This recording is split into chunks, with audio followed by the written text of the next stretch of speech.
Yes people, what is good? I am BA, back once again with another reaction in the Wire series. This is episode 8 of season 5 and it is called Clarifications. Last episode, Jimmy actually made a call as the homeless serial killer, created a whole bunch of craziness. Now there is a lot of police and a lot of press all over this thing. Landsman was talking about sending the voice to be analysed and McNulty instantly dissuade him from doing that. Man, McNulty better be really careful or they're gonna figure out it is him orchestrating all of this. All they need to do is slow down that voice and it sounds just like Jimmy talking a bit more Baltimore-ish, I guess. Omar shot another one of Marlowe's guys in the head. He was muscled for Avon originally, has since switched sides and working for Marlowe, and Omar just thought, you know what? If you were in that room with Bucci, you would have done the same thing. Fuck you, bang. Omar's actually doing a very good job of picking them off one at a time just now.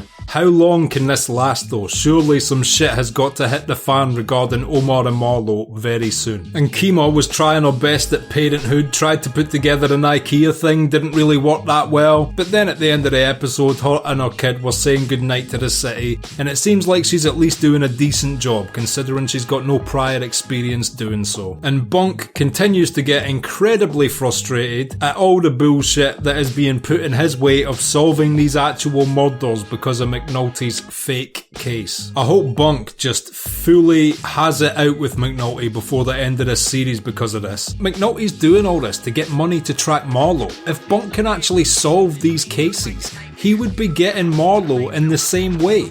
So McNulty should be 100% behind helping Bunk get what he needs done. But instead, he's continuing with this bullshit just to get money to hopefully get something from wiretapping Marlowe. Seems counterproductive. And Clay Davis, the man who has got John Gotti levels of Teflon on him apparently, got away with this court case. Miraculous shit, I was not expecting it, and he is back out on the street able to sucker people out of money for the rest of his natural life. He will be a happy man. But yeah, I can't wait to see what happens next, so without further ado, let's get into this shit. This is episode 8 of season 5 of The Wire, Clarifications. Let's check it out and see what it's saying to it. As you can see from the locations, the killer is working primarily in the southern, central and southeastern, which makes sense given the concentrations of homeless in those districts. I mean, when you think about it, the amount of intelligent higher-ups McNulty is trying to pull the wool over the eyes of, from Daniels to Rawls to Tommy Carcetti, they're gonna really make him eat shit if they find out he's behind this. We put it out on VICAP and we have no hits anywhere else in the country. I mean, I'm all for a little kinky shit now and then. Oh, we know you are, Rawls. None of us forget the scene where you were spotted in the gay club. Random one-off scene there. I don't know why they showed us that. Is it important Rawls is secretly gay? Because it led to nowhere. It was just like an additional scene like, by the way, Rawls likes his leather. Enjoy. I've worked with Carver on prolonged investigations in the past, and his familiarity with surveillance tactics is relevant. Carver has actually been the best cop in the department this season. Don't hate on Carver. He worked hard for us to no longer hate on him. Mr. Mayor, we're being told by Public Go to Works. Avis if you have to. Hurts. I don't give a shit. People are disappearing.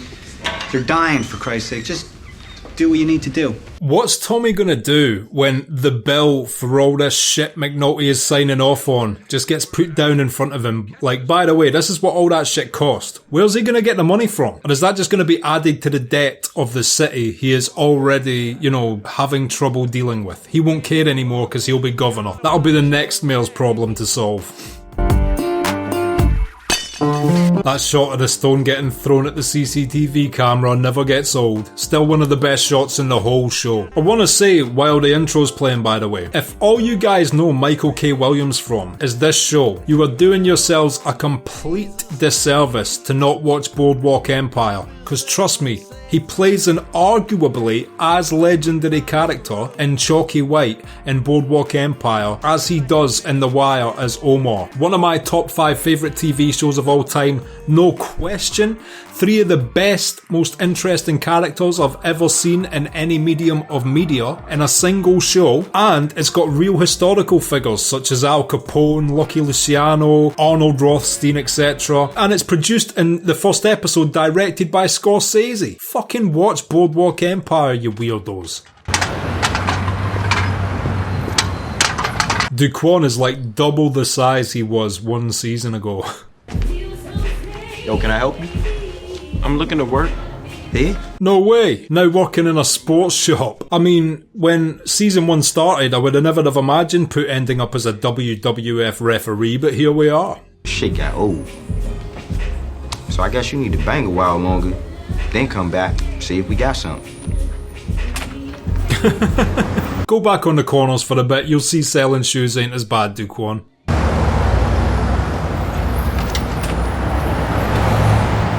For such a low-key shop, they put a lot of money into their employee outfits. Well, there's a hitch.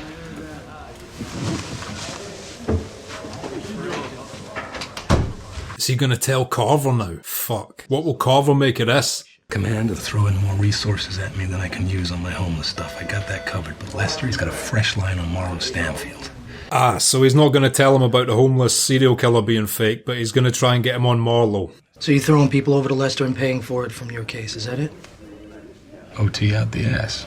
McNulty came into this office in an incredibly manipulative mindset. He should just be level with Carver. Carver's a completely different man than he was in season 1. McNulty, what about cars? Departmental account at Enterprise downtown. Get what you need. He is acting like he is an unlimited resource, which technically he is, because Tommy said whatever you need, but wow, is Tommy going to be furious when he sees the bill. We ducked the teacher layoffs, and you got the 15 points in the 3rd grade MSAs. You can live with that, but if we don't drop the crime in this quarter and the next, you are vulnerable. It's now or never. Imagine having to play a juggling act with different elements of your city in order to look good each quarter. Just juggling who gets to eat shit. Reporter there wants your comment on a story he's working about Dobie down in PG, looking to take you on in the Democratic primary. What? Dobie's getting in? Dobie? I don't recognise that name. Have we met him yet? It's a bit late to be introducing a new character now. I wasn't snubbing the guy. Folks down there tired of being taken for granted. Fuck, I gotta kiss a ring, don't I? More than a ring, actually. So what does that mean he's going to have to sacrifice now? He's already planning to bring Daniels in as his commission to look good to the African-American part of the city. So I don't know why the African-American citizens are disgruntled at him just now, but I'm sure we'll find out. Rented wheels on the back lot. Hey! Oh, hell yeah. Nice, he must have got a good one. Look at a psychopath like that. I interviewed Dick Cheney once. True. I mean, I wouldn't go on a hunting trip with him. He might accidentally shoot you in the fucking face on purpose. Anything a newspaper cares about at Christmas, they give a fuck about by New Year's. Homelessness it is there, gents. Tell you what, actually, Gus would make a great mayor. The kind that worked on the story about that homeless vet. Scott's piece? Sure they don't want to talk to Scott? I thought in the last episode that other guy in the newsroom took responsibility of that piece from Gus. Good thing he didn't make me from Monk's apartment, though. Kept on looking away from the motherfucker. Hope he ain't remember me. Yeah, Michael is so lucky Omar never spotted him in the apartment. He was too busy hiding behind a sofa fighting for his life at the time. Heard he got a stash house last week. Everybody need to shut the fuck up. Snoop is not liking this. If Marlo was all that over Junebug calling him a name, so that y'all dropped June and his whole family, then what the fuck? Omar out here calling them bitches every damn day. Omar! Michael makes a fair point. Like, if Marlo was willing to get that guy clipped over saying a bad word, why isn't he out in the street hunting Omar himself from such disrespect? I don't know. If I was Marlo, motherfucker, you ain't. Oh, please tell me Michael's gonna turn against them. Please tell me that happens. Raspberry? Wow, strawberry. Not a fan of wild strawberry myself. I respect Dozeman's disdain. You got two young bucks around the corner. One the white tee, the other got a throwback on. One got to jump in his dip, and the other one on the car tie, you feel me? Around the corner? Foot in the legs. What is he doing now? Just getting another 2 guys randomly arrested? Or I don't understand what Omar's play was there. Who are you? My name's Gus Haynes. I edited the story you're featured in. Then you're a fucking liar. So Scott's absolute bullshit is finally catching up to him. Omar, yo! Every generation has the same reaction to Omar appearing. Ah, fuck, that's the little kid that works for Marlo, though. Get up and go, dog. Get! What is he doing here? Is this another stash house?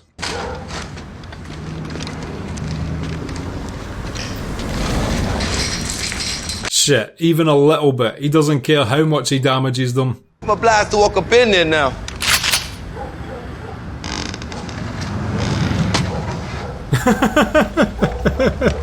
There was me thinking it was finally not going to work. How stupid of me. Of course it was going to work. It's Omar. Yo, y'all put it in his ear.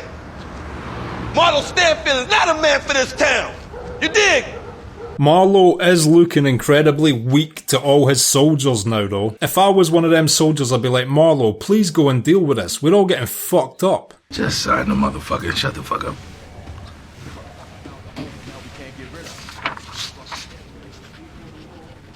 I wonder what Bunk was actually getting signed off for there. Did McNulty just help Bunk by giving him some money for something?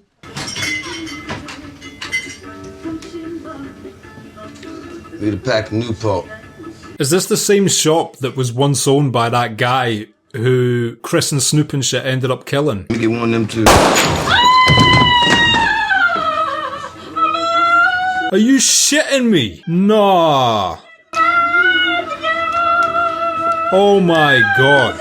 I can't believe it was this little shit. I cannot believe it. Just like that. Oh my god. You fucking little shit, mate. I can't believe that. What the fuck? Oh my god. Like, I thought Omar might die this season, but that was definitely unexpected. Holy shit. That little shit, man. I hate that kid. He's been a dick this entire show. Makes sense as well, because he strikes me as like a young Avon or Marlo. But now the only chance they have of us seeing Marlo and Chris and Snoop and that get some justice in this entire show rests on the police. That's just crazy. That storyline is over like that. Wow.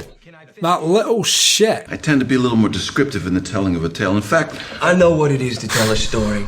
I've told plenty in my time. I'm finding it hard to pay attention to this scene now. Well, rest in peace to Omar. He tried his best to get revenge. You believe you told me one thing. But sir, with all due respect and gratitude for you and the service you gave to this country, you didn't tell me that thing. So Scott's now telling the guy he lied to him. This is a new low. That's why I come down here today. What if one of the guys sees that? Man, get him out of my face. He makes a good point as well. Like, you can't just be bullshitting like that when he's a veteran and there's other veterans to answer to if he's a liar. if it went down the way you said, we'll let it be. But if not, we'll chalk it up as a misunderstanding. For misunderstanding or no, we will write a correction. Nice, good decision by Gus. Scott needs to chill out with this just making shit up. It's gonna come back to bite him. He is the newsroom McNulty. I was joking the first time I said that. Oh, how accurate I actually was being. What about you and Beauty? You were quiet there for a time. Yeah, he's royally fucked things up with Beatty. Don't even ask, Kima. Don't even ask. Omar be dead, I'm telling you. Heard that before. For real. You see? Seen this dead ass laying right up in there. Boy up on the corner say he tried to rob them Koreans and got killed. I can't believe he just got shot like that. I mean, I do love it when a big character is unexpectedly killed. Same as like Jackie Jr. in The Sopranos and shit. That being said, fuck man. I was hoping Omar would get a bit more revenge before he died. I did expect him to die, but like this, from that little shit. You little shit. Kenley said the hoppers all ran up in there afterward for souvenirs. Took his shot in the semi-auto too. Ran all to his pockets. Yeah, Omar's shotgun would be quite a artifact in the hood. You would be proud to have that mantled on your wall. Youngin say he out here with no car, walk with a limp and shit. He going fall, Chris, you gonna see. Oh, they don't even know he's dead yet, shit. Marlo need a meet. Oh, what? Wonder if Marlo's got word that Omar's dead yet. I'm assuming that word would travel very fast. All their business is face-to-face, and they meet in the open several times a day. Now we're just trying to find the pattern and the meets. Side note, you know who would have solved this clock shit straight away? Prez Belusky. Where is Prez Belusky when you need him? Yeah, I ain't heard. Omar bagged up. Shit, I thought y'all was gonna tell me. Yeah, so he's figured it out. Ain't heard a name, don't even know if there was a Y. Hop on one of hip-hop, see the damage, you know? Yeah. Chris and Snoop seem somewhat disappointed it wasn't them. They were trying the hardest, so you know, they failed. You got beat by a kid, Chris and Snoop. How does it feel? That fellow with the big forehead, what's his name? Larry King? Yeah. Hey, what the hell? It's a chance to get the word out from the Bureau and... He did have quite a big forehead, but it's only because his body was so, like, thin and skinny and narrow-shouldered. It made his big head look even bigger. But then at least he has the copyright patent on the bobblehead. Art was actually lead investigator on the Unabomber thing. That was like 16 years, right? Yeah. Yeah, then his brother ratted him out? If the feds are on this, I keep saying it, but McNulty better be fucking careful. Because there's slight slip up in this faking of evidence now, and I don't even know what his punishment will be. Obviously jail, but how long do you put someone in jail for what McNulty's doing? There's something about this guy. I mean, he's just... I don't know, the more he talked, the more I felt like it was him I really wanted to write about. Nice. Bubbles is getting his own article. Reginald Cousins. Volunteers at the soup kitchen. What does he do for money? Sells the Baltimore Sun every morning out by Light Street. So Bubbles' real name is Reginald. Wow. I didn't expect to learn that 2 episodes away from the end of the entire show, but there you go. He is likely employed in a bureaucratic entity, possibly civil service or quasi-public service, from which he feels alienated. Sounds a lot like McNulty. Has trouble with lasting relationships and is possibly a high-functioning alcoholic, with alcohol being utilized as a trigger in the commission of these crimes. Holy shit, this guy has McNulty's number all right. Present an opportunity for him to assert his superiority and intellectual prowess. He looked mixed parts interested, terrified, and paranoid at hearing all that being said about himself. They're in the ballpark. In the ballpark and hitting home runs, no less. Worse rush hour traffic than Atlanta. And the man in Annapolis wouldn't piss on us if we were on fire. Don't hold back, Congressman. Well, he clearly loves Baltimore. I am going to take the State House, and then the frustration that you feel is going to end. I know you've heard this before from every other son of a bitch, but Congressman, I give you my word. Tommy's completely full of shit again, whether he knows it or not, because the same budget problems he has as mayor, he's going to have as governor. Like, how do you distribute the budget like that across an entire state? Things will inevitably be unbalanced, just as they are while he's mayor, and he won't be able to fulfill all of his promises because he lacks the foresight to see how big of an issue it will be, just like right now as he's mayor. The fact I can see this and he can't twice in a row speaks very lowly of his intelligence.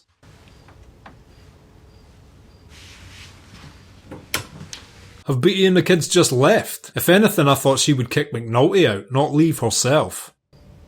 Fuck. I'm pleased she's taken a hard line on this. He's been so full of shit to her this season and she does not deserve it. I remember Partlow's name from all those cases last year. Congrats.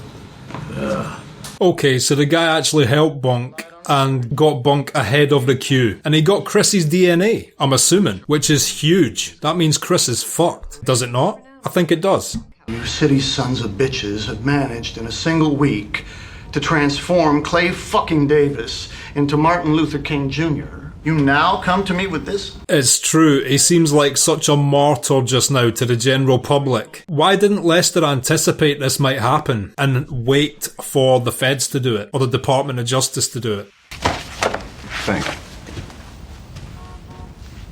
So that's their way of saying, like, because of how you guys have made Clay Davis come across, because of this failed case, we now can't move on him, even though the information you have in this folder is good. Lester has got to be kicking himself. Positive DNA on Chris Partlow. An alley beating, not one of the ones in the vacants.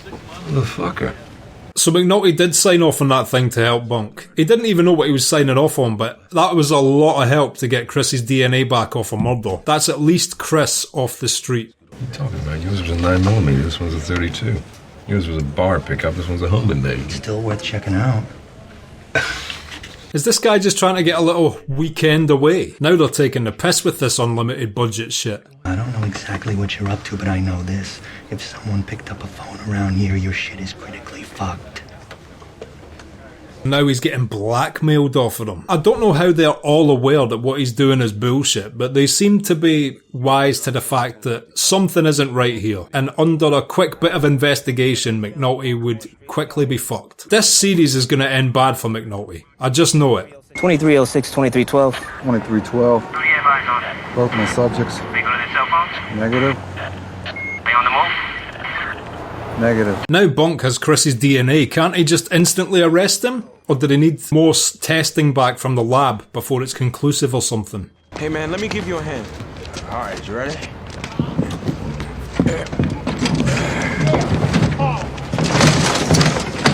Duquan still being the nicest guy ever. Season 5, good to see some things never change. Got a rag for that behind you.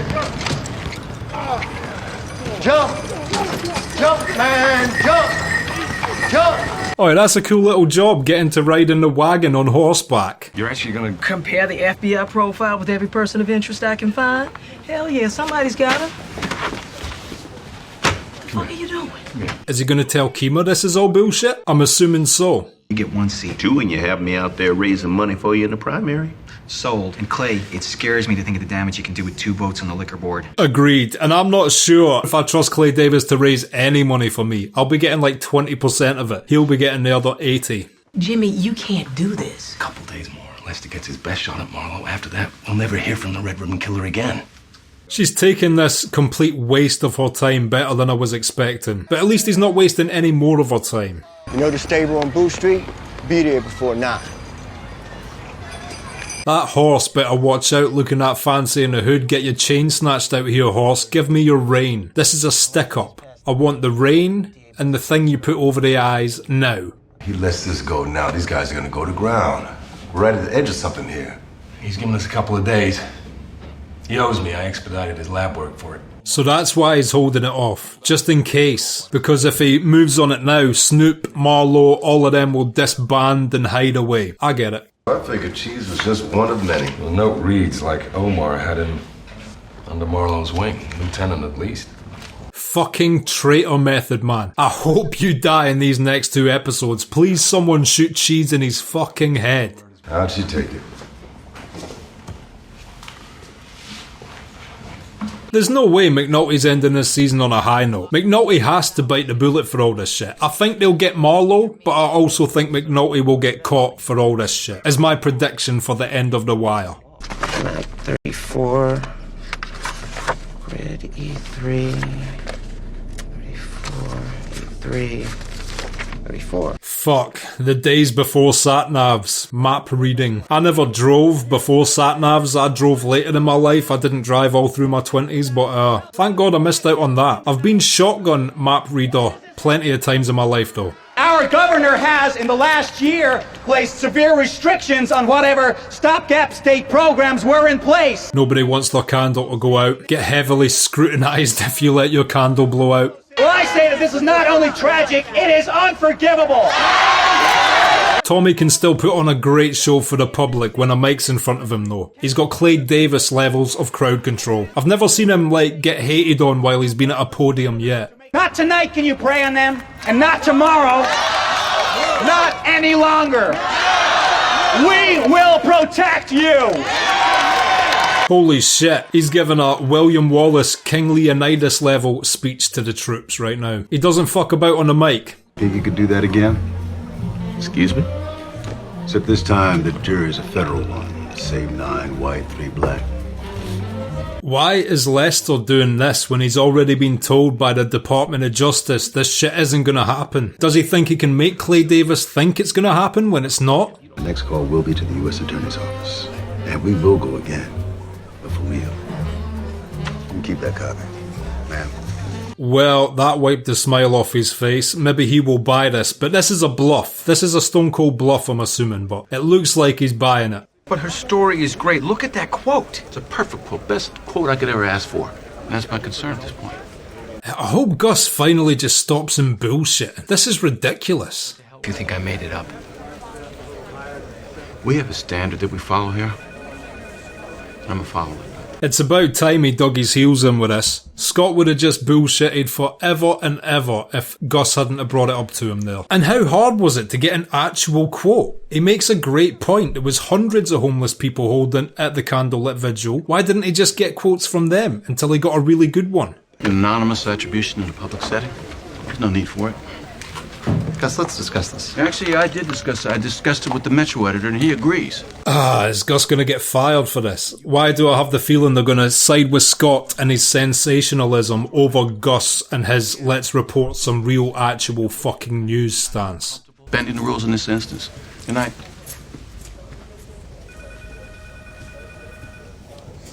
Doesn't look good for Gus. I completely respect that he took that stance. I would have taken the same stance, but this newspaper is desperately trying to survive, and it seems like the sensationalist shit that Scott's doing is working better for them than the reality which Gus wants to project. You're gonna endorse Nerys? You told me you prefer Bond. I do, but this thing with Upshaw, shit, I might even have to give him a bump just to calm him down. His wife is so invested in his career as well. She knows the ins and outs of everything going on. So supportive Tommy's wife's been throughout this whole show. On, straight to bed. Kiddo. Hey, McNulty. They're still just calling him McNulty, as well they should be. Next time you're gonna be out on your ass because that is my fucking house.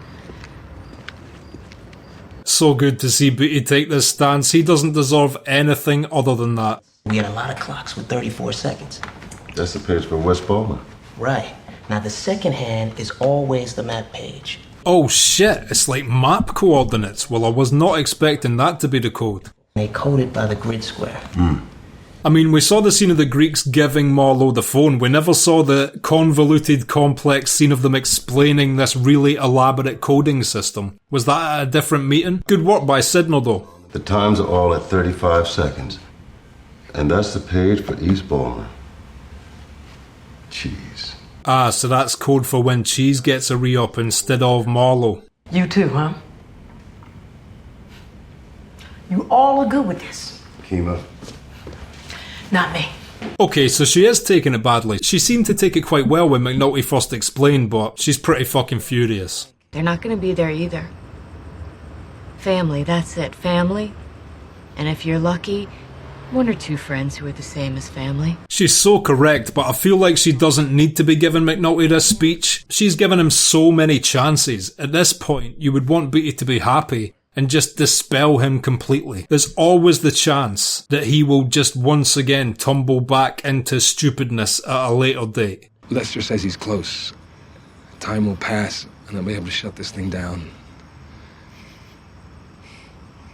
If you don't go to jail. That's exactly what I think. Like, why do I think this series is going to end with McNulty doing jail time for doing this shit? I see no other outcome for him at this point. And let's not act like that was the only issue. He was out drinking every night, pulling random women from the pub again. This serial killer not being real, from Beatty's perspective, is just yet another fucking thing he's been bullshitting about. Okay, and that was episode 8 from season 5 of The Wire, Clarifications, and I will be back in just a minute with my thoughts on that. So, Clarifications, what did I think of that? Well, holy shit, I cannot believe that little fucking cunt was the one that ended up shooting Omar. I can't believe it. That boy's just been a dick this entire show. First, we got introduced to him through him bullshitting Namond over the package, then bullying Duquan and ended up getting Duquan getting beat down from Spider, and now he's just shot Omar.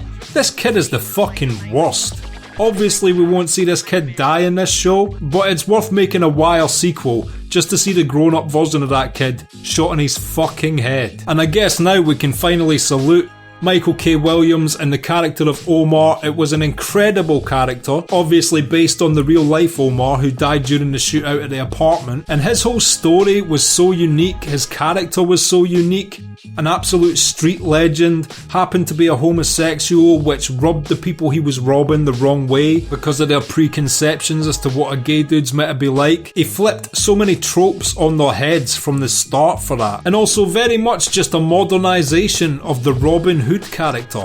I love it when classic characters from classic literature get reworked and brought back into something new in an evolutionary state from the source material they were based on. Another great example of this would be Richard Harrow from Boardwalk Empire as a modernisation of the Phantom of the Opera, essentially. And it shows that if you're original enough and you're creative enough, you can take really iconic archetypes for characters, such as Robin Hood or the Phantom of the Opera, and rework them into something completely new, original, unique and creative. like in the case of Omar in The Wire. Michael K. Williams portrayed him brilliantly, some excellent acting throughout this show, especially like when he found out how badly they tortured his first boyfriend Brandon and he had to go and identify the body, and then later on when he was told news of Butchie's passing, those really emotional scenes, he played them so well, and he's an incredible actor in general. I was a fan of his before this because of his portrayal of Chalky White in Boardwalk Empire, and just rest in peace to Omar the character, and of course rest in peace to Michael K. Williams as well. So tragic, with a hint of strange irony, that the real life Michael K. Williams was taken out by fentanyl laced heroin. You'd have thought he'd have known better because of, all his experience with seeing that side of it through this show. Something tells me he was a long-term user of heroin, and I also have a suspicion that Snoop may have been one of his dealers in real life, because he was the one that told the showrunners to cast Snoop. He met her out at a nightclub, and also after The Wire stopped filming, she was raided and arrested for heroin distribution. Now the fact he was a user, he knew her, and she was a distributor, makes me think that at some point in real life, she was selling Michael K. Williams heroin. If that's true, shame on you, real life Snoop. Bye, Felicia. Bunk finally furthered his case somewhat, getting the DNA on Chris. He's holding off for a few days in the hopes that Lester and McNulty can get some good shit on The Wire, and if not, Chris is definitely done for. So at least one of the three main antagonists are definitely getting fucked up before the end of the show, which is some good, money in the bank right now, given the uncertainty of many of these situations. It seems like at any moment all this can come tumbling down for McNulty. The detectives who want financing, where at first were being nice to him, are now borderline blackmailing him to get the money they want to do their various activities. Like that guy told him straight up, one phone call and this all comes crumbling down for you. So they must have a lot of suspicion now that what he's doing is in some way complete bullshit. And I think at this point, Tommy would like nothing better than to find that out. It would save him so much money on all the, money he's putting forth to the police just now to solve this, and also would give him someone to show the public, like, look, this is the guy that orchestrated all this shit. It would make him look good and save him money. McNulty better watch his back in so many ways. We also saw him tell Kima what was really up this episode, and while I appreciate his honesty, she did not take it well. And she was shocked at Lester going along with it, as we all were. The one good thing about this Marlowe shit is they seem to have decoded the clocks. It's a map code, and I think Sidney and his team may be able to spring them on one of their next re-ups, or Cheese, which would actually be even better. Lester tried to bluff Clay Davis with that other evidence that he's already been told by the Department of Justice won't fly just now, but Clay Davis seems like he's bought it. And I wonder if in some way this will benefit Lester. I don't know why, but I want to see McNulty punished for this homeless serial killer shit, but not so much Lester Freeman. I hope he in some way manages to wrangle his way out of this, if in fact the House of Cards does come toppling down by the end of the series. Duquan got himself a nice little cart and horse job, which was great to see. I mean, he just seems happy, being a peaceful dude, earning an honest living, and it was incredible to see that. And yeah, at the end there we saw Beatty yet again make lots of good points to McNulty. She doesn't need to be doing this shit. I really hope for his sake he goes straight finally for her, but at this point I feel like he's too far gone. This shit is going to come crumbling down over the next 2 episodes, so what she says doesn't even really matter. McNulty's probably going to be doing jail time because of this, and I respect her having his back and trying so hard to change him until the end, but inevitably it might all be in vain. Only 2 episodes left though, shit. Everything's going to come to a head over these next 2 episodes. I mean, Omar died 19 minutes into this episode. I was not expecting that. I'm going to be holding a candlelit vigil for him later. But yeah, I can't wait to see what happens next time. If you've liked this video, click like, subscribe to the channel to see more videos like this, ring the bell to be notified as to when they drop. If there's anything you want to talk about, comment down below, and share this around to anybody you think might appreciate it or want to watch this series along with us. For the last 2 episodes, my Patreon link is down in the description. If you become a patron, you get access to my blog, you get access to these reactions I put on YouTube a month and a half in advance, and you also get access to full-length versions of everything I put on YouTube. So consider becoming a patron, it helps me and my channel out so much, and until next time, I have been BA, peace.